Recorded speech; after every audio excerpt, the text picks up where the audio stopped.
Hi everyone, welcome back to my channel. In this video, I will go over the top 7 mistakes that some beginner traders make when venturing into the world of options and how to avoid these errors. As a new trader, it's easy to see all the benefits of options trading as it can be very lucrative, but there are a vast amount of risks involved if you make the wrong move. So here are 7 common mistakes that traders make that I'll cover. First is choosing the wrong expiration. Next, not trading with high probability setups, selecting the wrong position size, not setting a take profit target or stop loss, ignoring implied volatility, not having a clear trading plan that involves learning the Greeks, and lastly, having a fear of missing out. So let's start with choosing the wrong expiration. I previously made a video discussing 0DTE. If you haven't seen that yet, I'll put a link in the description box below. But in reference to choosing contracts, it's imperative to set your days to expiration with your trading plan. The good news is, if you develop a strategy, then selecting the proper expiration typically falls into place by default. In order to do that, it's helpful to ask yourself the following questions. How long do you believe it will take for the trade to play out? Are you interested in holding the trade through an earning report announcement, stock split, or any other economic event? And is there adequate liquidity to support your trade? I pulled up an example to show you guys how to find the correct contracts and have the DTE pulled up as well. So you can see I'm under SPX, and again I'm under trade in Thinkorswim. And you see here, this is the option chain, and it's going to provide a bunch of dates vertically that are going to be considered what we call the weeklies. Now in parentheses here, you see the actual days to expiration, which is the DTE. So I'm going to go ahead and click on Monday, April 29th, which is tomorrow. And I typically have 10 strike prices pulled up. Now what's important to note, and I've mentioned it in another video, is that you always want to stay within the money. So we see the price of the stock is here. You want to make sure that whatever's option contract you're choosing, it stays within this range. Okay, you don't want to go too far out because it's not going to benefit you. Because I'm going to talk about theta and time decay in just a second. That way you guys can understand how this benefits you to stay within the money. But more or less what to take away from this is that there's tons of different weekly contracts you can choose from. Whatever makes the most sense for you and your trading strategy and your plan, go ahead and execute that to the best of your ability. I would say if you're, again, a new trader, make sure you use the paper money trading feature that Thinkorswim offers. That way you can kind of get some practice with understanding the ins and outs of trades. Next, we'll discuss the mistake of not choosing high probability setups. All probability does is put in perspective what statistically may happen, but you must first understand your risk to reward ratio. So to put this plainly, knowing the statistical change of a price reaching a particular level, given the current factors, will help you decide on the high or low probability of a trade. One factor to consider as a beginning trader is that you must develop a viewpoint based on technical and fundamental analysis. Technical analysis revolves around market action, primarily volume and price levels on a chart, along with support and resistance and stock trends that dictate buy and sell opportunities. On the other hand, fundamental analysis is centrally focused on a company's financial statements or their performance data, in addition to any current market dissatisfaction or popularity. So, take the time to learn various options trading strategies and market dynamics, as this knowledge will help you make adequate setups when trading. I wanted to go ahead and show you guys how to do the probability analysis. I know this is kind of confusing for those who are beginners, but I at least want to show you guys how to pull it up. I went under Analyze, and then I clicked on Probability Analysis, and again, I'm still under SPX. So we're just going to assume that SPX will make a play for call for 5,100, right? I'm just going to keep it very simplistic, round it all the way up to 5,100. This is going to show you the range. You guys can see it kind of on this slope, this kind of slant here. I'm going to go ahead and take a look at the level. You guys can see here at 5,100. Let me see if I can get it exactly even right there. Right there. Okay, it's going to tell us 56% of the time this particular trade will be profitable. And then 43% of the time you can see it will be unprofitable for you, so you'll take a loss. Now, some people may not be okay with these odds, but it's important that you understand the charts and understand how these can play in your favor. Now, there's a ton of different numbers, and you see these dates on the screen as well.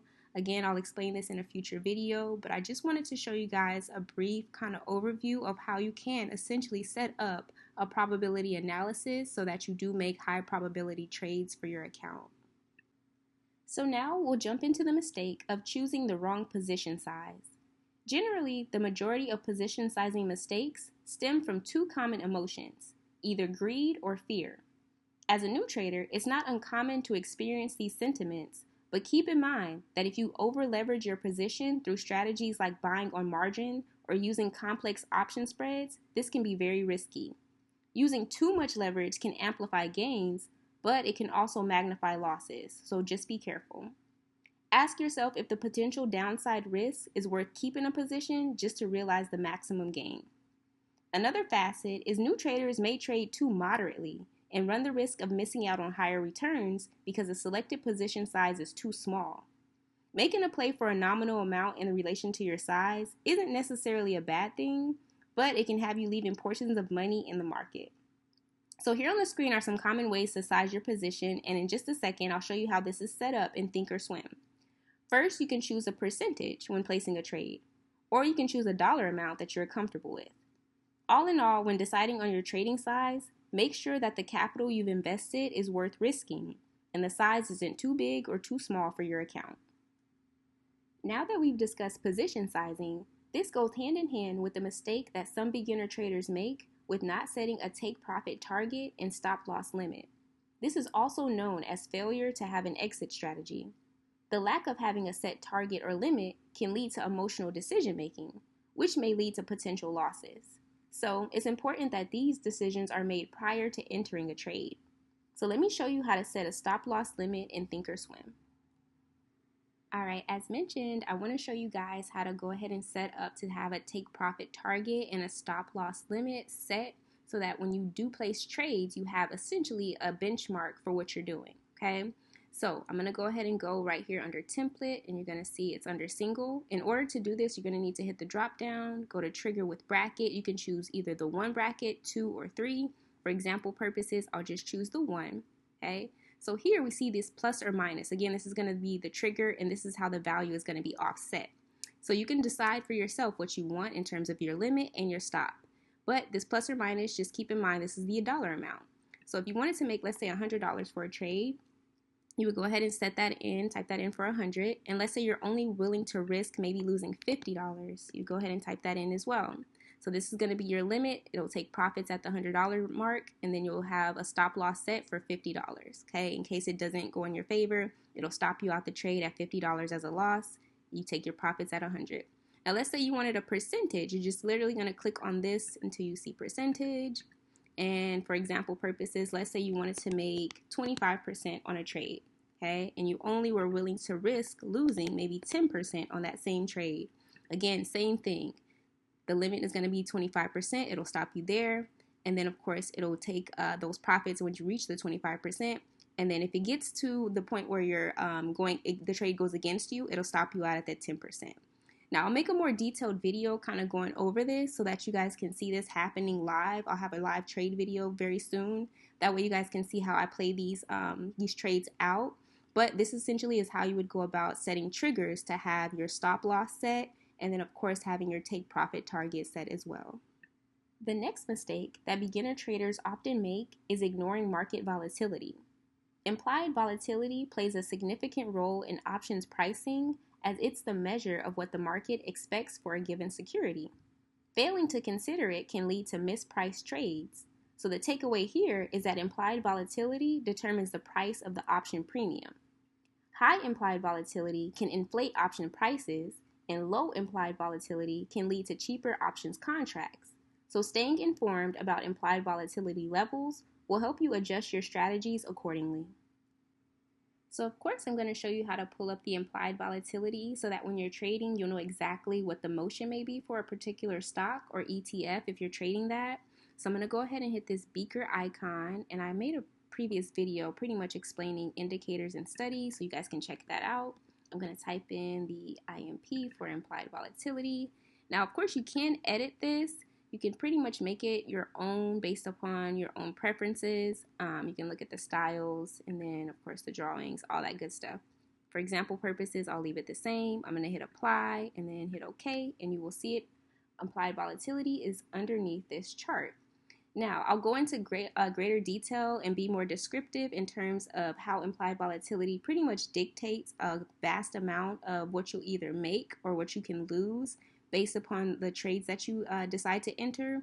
But I just wanted to show you guys really quick on how to pull it up so that you have a reference point once again for any future trades that you want to make. Next on the list of common mistakes is not having a trading plan. This entails a lack of understanding concepts, poor risk management, and failure to understand the Greeks. Understanding concepts like choosing the correct strike price, selecting the appropriate expiration date, and knowledge of the delta, gamma, theta, and vega are crucial. With that being said, not accounting for time decay is probably the most repeated mistake that most new traders make. It's good to note that options lose value due to time decay, aka theta decay. Traders who buy options without considering the time decay may see their positions diminish even if the stock moves in their favor. This means that you can make a play and have the stock do exactly what you anticipated, but if you ignore the time decay, you can still lose money. So always consider that you should avoid holding onto options for too long unless you're swing trading. Okay, so now that I've briefly touched on the Greeks, I definitely want to show you guys how to pull them up under your option chain. That way you have them for reference. And again, I'm still here under SPX. I'm going to talk about these from left to right. Size, of course, is just the size. Last is going to be that pricing. The volume is listed here, open interest, and then implied volatility. So to add the Greeks, all you would need to do is just click on layout, go to customize, and then just type in those Greeks. So the delta, the gamma, and the vega, and then of course, last but not least, is the theta. And that is going to be the time decay. I'm going to go ahead and hit OK, and then you guys can see all 4 Greeks pop up. Now, I'll go into detail in a further descriptive manner so that you guys can see exactly what these Greeks mean and how they apply to your contracts. And they can be very beneficial if you're making a play that is going to be considered a high probability play. And of course, that's going to lead to profits, or it can literally turn against you if it's not in your favor. But I wanted to show you guys how to pull them up so that you have them for reference on your option chain. Last but not least, a common mistake that beginner traders make is falling victim to the fear of missing out. I always inform new traders that you should never chase returns. So resist the urge to chase trendy stocks without properly analyzing them in the market first. There have been several examples over the last few years which illustrate this, and I'll touch on those instances in a future video. But the main point is to stick to your trading plan and avoid impulsive trading, since FOMO can lead traders to make irrational decisions without considering all the risks involved. To wrap it all up, avoiding these common mistakes requires discipline and ongoing education. Many beginners dive into options trading without fully understanding how it works. Remember, knowledge is power in this game. So educate yourself, avoid over-leveraging, consider implied volatility, have an exit strategy, also practice good risk management to account for time decay. By steering clear of these common mistakes, you'll be well on your way to mastering options trading and protecting your capital. If you found this video helpful, be sure to leave a comment down below. Thank you so much for watching, and I'll see you in my next one.